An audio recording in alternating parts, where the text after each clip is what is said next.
Truss in the building.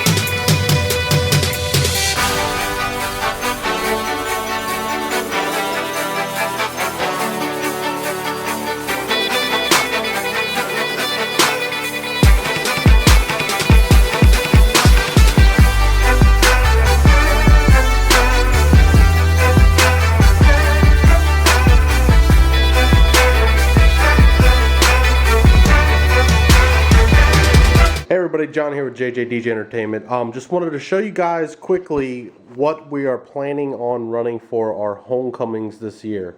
What we did last year for the 2011 prom tour was we ran a 30-foot rig that we put over top the dance floor, which worked out great. The only downside of it was that it took multiple hours to get the rig up in the air, then hanging all the lights on it, then running all the cabling and so forth, and it was, a 3 to 4 hour job with 3 hands, helping out.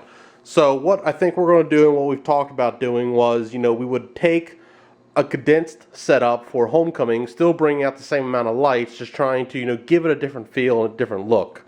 And then making the proms the big ooh and ah, event where we have the 30 to 40 foot rigs up in the air with a big disco ball in the middle and doing that entire setup. So I think what we're going to do, and I got this idea from Boom Entertainment, and I've seen them do this at a few of their events, where they took 2 totems and then put a horizontal truss across the middle, and they would actually put their turntables or CDJs and mixers on the actual truss, and they would that would be there on front of the stage. I am really liking this idea, and I love the way this looks. Set up for this particular rig, just getting the truss together and connected, probably 20-30 minutes, so it's very nice to be able to get that up and functional. So what we're looking at doing is this setup you're looking at right now with 2 more totems that would be to the left and to the right by about 50-60 feet with Q-Spot 260s on top of those, and we would also put Q-Spot 260 up there and on top of that totem. We went ahead and we put the new Blizzard lights that we got from our friends at NLFX inside the truss. I'll light this up real quick in a second, let you see what this looks like.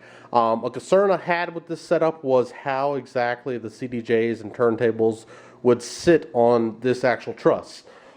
This truss is 12-inch box truss. To give you an idea how big that or how wide the truss is, and our turntable cases are, I think they're about 23-24 inches. So there is a little bit of overhang, and I was really concerned about when we started mixing or when we started scratching whether or not the cases would slip, and then worst case the case goes over the top of the truss and onto the floor, and then we lose $1,000 turntable or $1,000 CDJ. So, or even worse, it falling on someone. So we really want to figure out a way to make this safe. So what we're thinking about doing is either getting a piece of aluminum or getting a piece of steel or some wood to make some sort of bracket to where there's no chance of that crate falling off. I even thought about the idea of taking some sort of straps with the cranks to try to tighten down the cases on there without it looking like I just rigged something up to make it work. So my main goal is I want it to look nice, I want it to look clean, but at the same time, it at all costs it needs to be safe. So we're looking into that. What we did, we took the Blizzard Q6s that we got, and we've actually mounted them inside the truss. The great thing about these is that they're very easy to get into the truss. Let me unplug one real quick and I'll show you. Pretty much, you turn them to the side, and they literally just come right out. They're fantastic. That's what I love about these. With some of the old lights that we used to uplight the truss with, we actually had to, put the unit on the base plate and then mount the truss to the base plate. And it was a pain to get the pins in and out with the fixtures down there, and someone would have to hold the fixture up. Now having the ability to just, slip this in, turn it, and it's in there. It's amazing, and I cannot wait to start using these more for uplighting. And another thing, when you uplight with these lights, they are just stupid bright. They really put off a tremendous amount of light to the point that I think we may actually have to dim them a little bit via DMX, just to make sure that, with weddings especially, these lights aren't, overpowering, the wedding reception. I'll plug that back in a second when I hook all this stuff back up. So this is what we're looking to do. Like I said, we have our base plates up top. We have our aluminum base plates on the bottom. We'll definitely end up sandbagging these plates. This setup right here probably will be on the stage. So in our rider, we'll put in the requirements for the stage width to make sure that this leaves adequate room for not only to stretch across the stage, but still leaves room to get around to the front and leave maybe 1.5 feet, 2 feet worth of stage clearance on the front. So let me go ahead and we plug these lights in and show you what this looks like all lit up. And yes, one more thing before we light this rig up. I wanted to point out that yes, I know I need to be running 4 clamps. And I know that a lot of the DJs with eagle eyes will find that on the videos, and if I don't point this out now, I will get called out for it.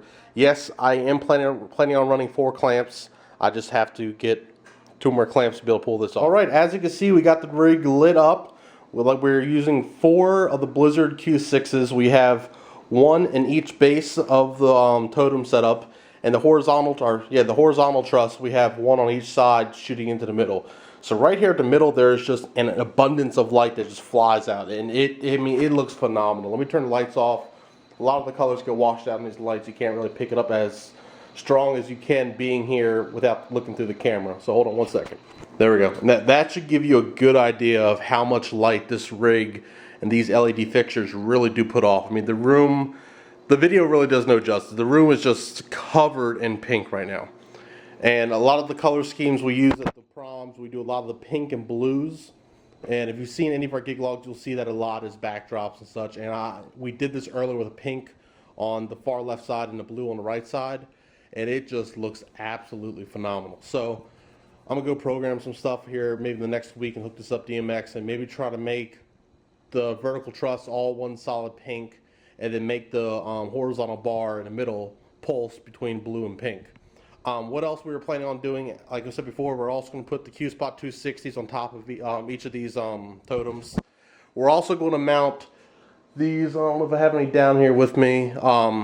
It's the tubes of Global Truss you can get. I think I actually have one right here. Hold on.